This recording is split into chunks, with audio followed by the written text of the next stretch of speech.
Good morning, all of you. In AI, unit number 11, genetic algorithms. In this unit, genetic algorithm flowchart is given. Okay. So, this flowchart I explained in the previous video lecture. Now today I will explain the each term present in this chart. So first is initialization.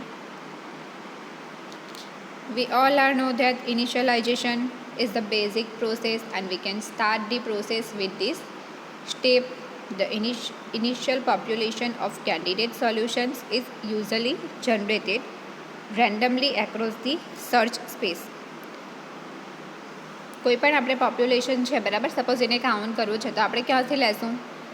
Initialization means પહેલેથી આપણે consider કરશું બરાબર, કે suppose આપણે યરની duration રાખી હોય કે છેલ્લા 5 વર્ષમાં કેટલું પોપ્યુલેશન ઇન્ક્રીઝ થયું છે, તો એ ટાઈમ લિમિટ આપણે લેશું. However, domain specific knowledge or other information can be easily incorporated. અને આપણે શું કરવાના છે? ડોમેન સ્પેસિફિક નોલેજ લેશું અથવા તો બીજી કોઈ ઇન્ફોર્મેશન લેશું કે જેના પરથી આપણે એ પ્રોસેસને સ્ટાર્ટ કરી શકીએ બરાબર. સેકન્ડ છે ઇવેલ્યુએશન, મીન્સ આપણે ફાઇન્ડ આઉટ કરવાનું છે. Once the population is initialize or an offspring population is created, the fitness value of the candidate solutions are evaluated. હવે આપણે શું કરવાના છે કે આપણે પોપ્યુલેશનનું કાઉન્ટ કરવાનું છે, તો આપણે શું કરશું? એને ક્રિએટ કરશું એની વેલ્યુને બરાબર, કે જે પણ કેન્ડિડેટના સોલ્યુશન અવેલેબલ છે તો એના પરથી આપણે એનું સોલ્યુશન ફાઇન્ડ આઉટ કરવાના છે. પણ એના માટે આપણે સ્ટાર્ટિંગ કરવી પડશે બરાબર. એકવાર પ્રોસેસ સ્ટાર્ટ કરશું તો આપણને એ પ્રોબ્લેમનું સોલ્યુશન મળશે. થર્ડ છે selection, the process that determines which solutions are to be preserved and allowed to reproduce and which ones deserve to die out. હવે આપણે પ્રોસેસ ફાઇન્ડ આઉટ કરવાની છે શેના માટે? કે જે પણ આપણા પ્રોબ્લેમ્સ છે, કોમ્પ્લેક્સ પ્રોબ્લેમ, એનું સોલ્યુશન આપણને જોઈએ છે. તો એના માટે આપણે શું કરશું કે જે પણ ડિઝર્વ કરે છે બરાબર, જે પણ પ્રોસેસ છે તો એ શેને ડિઝર્વ કરે છે, કઈ રીતના એને રિપ્રોડ્યુસ કરે છે એ શોધવાના છે. ત્યાર પછી આપણો પ્રાઇમરી ઓબ્જેક્ટિવ હશે કે આપણે ઓપરેટરને સિલેક્ટ કરવાના છે બરાબર, અને એના પરથી આપણે શું કરશું? ગુડ સોલ્યુશન ફાઇન્ડ આઉટ કરશું અને બેસ્ટ સોલ્યુશન જે પણ હશે તો એને આપણે રિમૂવ કરશું. પણ સાઇઝ તો આપણી કોન્સ્ટન્ટ જ રહેશે.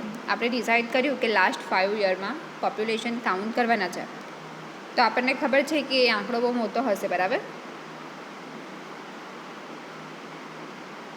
અને આપણે શું કરવાના છે? બેસ્ટ જે પણ સોલ્યુશન છે બરાબર પોસિબલ એને જ લેવાનું છે. હવે કાઉન્ટવાળું છે તો એ કાઉન્ટ આપણે કઈ રીતના કરી શકીએ બરાબર? તો એના માટે આપણે ગવર્મેન્ટ જે પણ મેમ્બર છે એની હેલ્પ લેવી પડશે બરાબર. પછી શું છે કે આપણે ગુડ સોલ્યુશન ફાઇન્ડ આઉટ કરવાનું છે. તો એના માટે આપણે શું કરશું? ફિટનેસ વેલ્યુ ઓર ઓબ્જેક્ટિવ ફંક્શન વેલ્યુ એને અસાઇન કરશું, કે કોઈ પણ આપણે ફંક્શન યુઝ કરીએ કે કોઈ વેલ્યુ લઈ લઈએ અને એના પરથી જે પણ પોસિબલ સોલ્યુશન્સ છે તો એને આપણે ફાઇન્ડ આઉટ કરશું બરાબર. તો આ રીતના આપણે શું કરીએ? સિલેક્ટ કરશું, મેથડને ચૂઝ કરીએ બરાબર, પ્રોસેસને. તો આ બેઝિક ટર્મ છે 3 બરાબર, ઇનિશિયલાઇઝેશન, ઇવેલ્યુએશન અને સિલેક્શન બરાબર. હવે આપણે શું જોવાના છે? જીનેટિક અલ્ગોરિધમના ઓપરેટર્સ એન્ડ પેરામીટર્સ. તો એના માટે આપેલું છે a fitness function value quantifies the optimality of a solution, કે જે પણ ફિટનેસ ફંક્શન છે એની વેલ્યુ આપણે કઈ રીતના ફાઇન્ડ કરશું? જે પણ પોસિબલ સોલ્યુશન્સ છે તો એ કઈ રીતના મળશે આપણને? The value is use to rank a particular solution against all the other solutions. હવે આપણે શું કરવાના છે કે રેન્ક આપવાનો છે કે જેટલા પણ પોસિબલ સોલ્યુશન છે તો એમાંથી કયું સોલ્યુશન બેસ્ટ છે એને આપણે શોધવાનું છે. એ કઈ રીતના મળશે? તો a fitness value is assign to each solution depending on how close it is actually to the optimal solution of a problem. હવે ફિટનેસ વેલ્યુ જે છે તો એને આપણે અસાઇન કરશું બરાબર સોલ્યુશન માટે, અને એને આપણે ક્લોઝ કરી દઈશું, અને જે પણ પ્રોબ્લેમ છે તો એનું આપણે પર્ટિક્યુલર સોલ્યુશન ફાઇન્ડ આઉટ કરશું. ત્યાર પછી શું આપેલું છે? Selection allocates more copies of those solutions with higher fitness value and thus impose the survival of the fittest mechanism on the candidate solutions. હવે આપણે શું કરવાના છે કે જે પણ આપણે પોસિબલ સોલ્યુશન સિલેક્ટ કર્યું છે બરાબર, તો એની આપણે કોપી લઈ લઈશું અને એમાંથી પછી વેલ્યુને પ્રાયોરિટી આપશું બરાબર, અને એમાંથી પછી આપણે શું કરશું? કેન્ડિડેટને પ્રોવાઈડ કરશું કે આ સોલ્યુશન બેસ્ટ છે બરાબર. The main idea of the selection is to provide better solution to worst ones. Main idea જે છે બરાબર સિલેક્શનનો, કે જે પણ ખરાબ સોલ્યુશન છે અથવા તો જે પણ દરેક પોસિબલ સોલ્યુશન છે એમાંથી આપણે એકદમ બેસ્ટ સોલ્યુશન જે હશે એને આપણે ચૂઝ કરવાનું છે. And many selection procedures have been propose to accomplish this idea. અને ત્યાર પછી આપણે શું કરશું?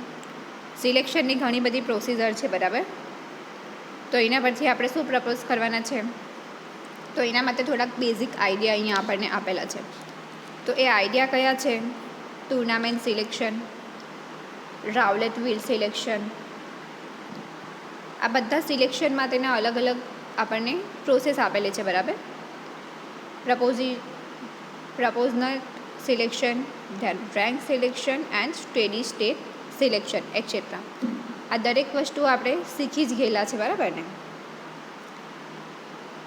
ટુર્નામેન્ટ, પછી રાઉલેટ વ્હીલ એટલે રાઉન્ડમાં હશે પ્રોસેસ, પછી રેન્ક આપીને આપણે ફાઇન્ડ કરવાનું છે બરાબર. તો આ દરેક વસ્તુ હવે આપણે ડિટેલમાં જોઈએ.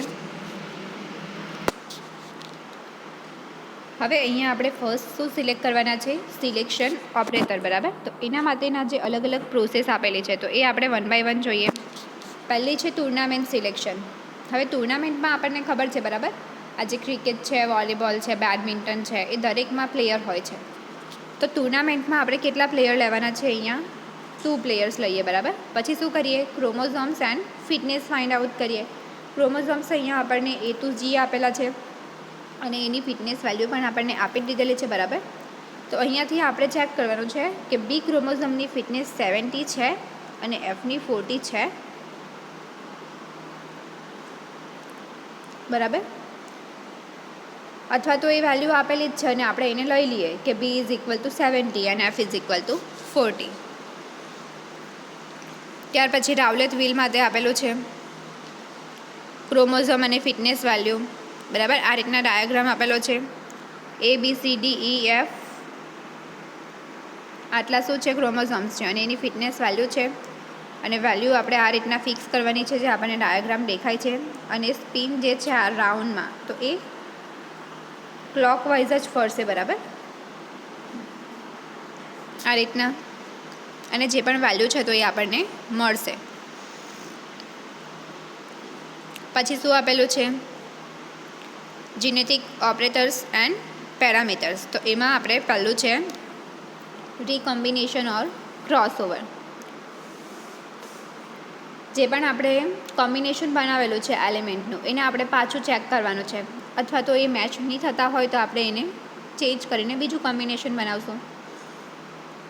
તો એમાં શું આપેલું છે અહીંયા? The crossover operator is use to create new solutions from the existing solutions available in the matting pool after applying selection operator. હવે અહીંયા જે ક્રોસઓવર ઓપરેટર છે એનો આપણે યુઝ કરવાના છે શેના માટે? નવા સોલ્યુશન બનાવવા માટે. પણ નવું સોલ્યુશન કઈ રીતના બનાવશું કે જે પહેલાં બની જ ગયેલું છે સોલ્યુશન એને તો આપણે પ્રિફર કરશું જ, અને એનામાં શું ફોલ છે, શું એરર છે એને આપણે શોધીને પછી એના પરથી નવું સોલ્યુશન બનાવશું. ત્યાર પછી શું આપેલું છે? Encoding of solution is necessary show that our solutions look like a chromosome.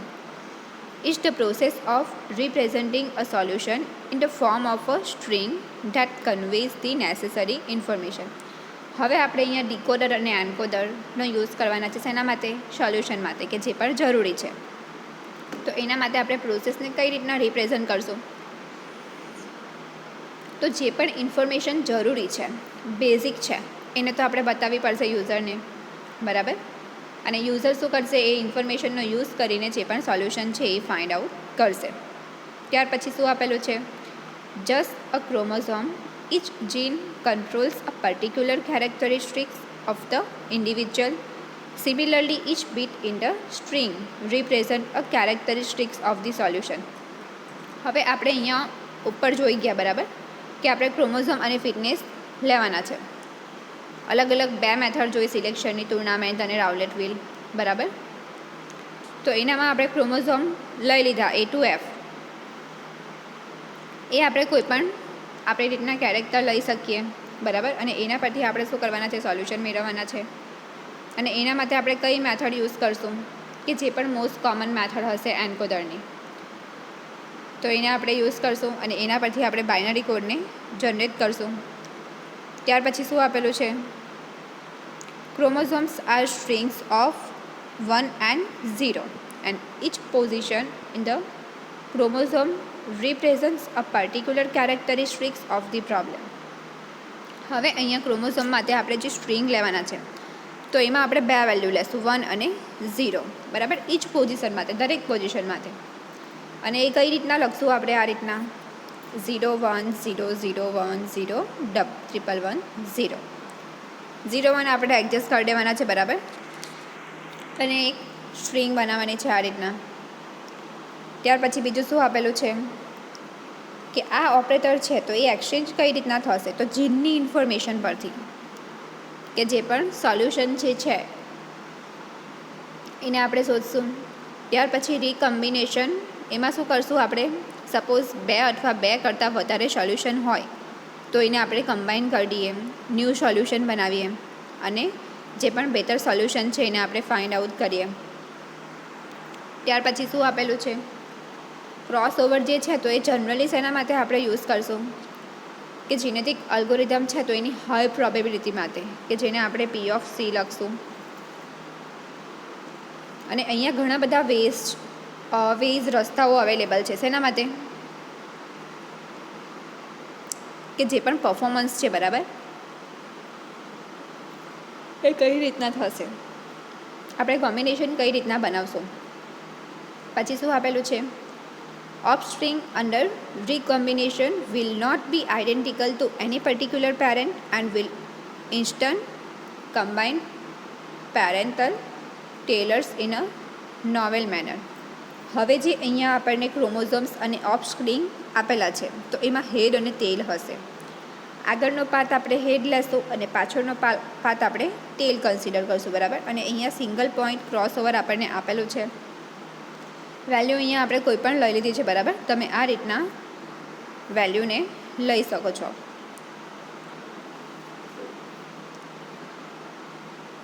Single point cross ઓવરમાં શું કર્યું? આપણે સિંગલ જ આ રીતના ડિવાઈડ કર્યું જે સ્ટ્રિંગ છે એને, બરાબર.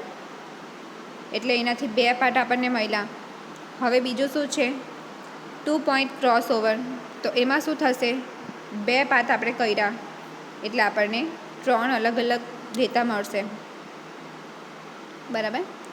અને યુનિફોર્મ ક્રોસ ઓવર એટલે એમાં શું થશે? કે યુનિફોર્મ મેનરમાં, લાઈક પહેલાં 2 લીધા, પછી 2 છોડી દઈએ, પછી 2 લઈએ 2 છોડી દઈએ, અથવા એક છોડી દઈએ, આ રીતના, બરાબર. કોઈ પણ યુનિફોર્મ મેનર આપણે ફોલો કરી શકીએ, લાઈક ઓડ ઇવન નંબર. તો અહીંયા આપણું આ ક્રોસ ઓવર કમ્પ્લીટ થાય છે. ત્યાર પછી છે મ્યુટેશન. તો મ્યુટેશનમાં શું આપેલું છે? કે એ પણ ઇન્ટ્રોડક્શન જ છે, કે નવા ફીચર્સ જે આપણે સોલ્યુશનમાં એડ કરવા છે, બરાબર, એના માટેના. અને એના માટે આપણે શેનો યુઝ કરશું? જીનેટિક પોપ્યુલેશનનો. અને ત્યાં આપણે હાઈ પ્રાયોરિટી યુઝ કરેલી, અહીંયા આપણે લો પ્રોબેબિલિટી યુઝ કરશું, PM, બરાબર. અને જ્યારે પણ રીકમ્બાઇનેશનના ઓપરેટર 2 અથવા 2 કરતાં વધારે પેરેન્ટ ક્રોમોઝોમ, એને આપણે સોલ્યુશનમાં તે સિલેક્ટ કરવાના છે, તો એને આપણે રેન્ડમલી જ લેશું, બરાબર.